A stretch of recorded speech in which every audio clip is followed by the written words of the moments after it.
does the Fed feel boxed in? Because if you look at the inflation numbers, if you actually look at the labor numbers, maybe they shouldn't be cutting. Well, I mean, this is a committee that wants to cut rates, right? And the question would be, I think it's 25 versus 50. And I would say, 65% chance that they cut 25, 30% chance they cut 50, and then some odd small chance, maybe 5% they don't do anything.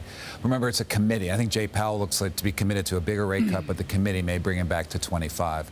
But I think at the end of the day, really, it's about the quantum of easing going forward.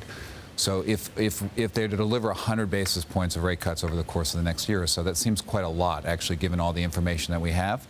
And so I would suspect that they probably, at the end of the day, don't deliver that total amount. But I think at this meeting, 25's got to be the base case, and maybe 50. Jane and Scott, thrilled to have you with us today. Scott, I need to regroup. What a week it's been on yield. What a week it's been on price. You're the strategist.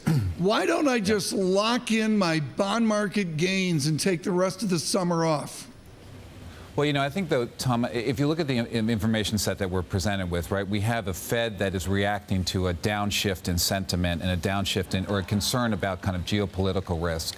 And they're taking a decisive move here, whether it ends up being 25 or 50.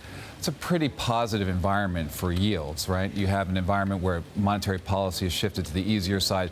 The economy is slowing, but the economic cycle is being extended by easier policy.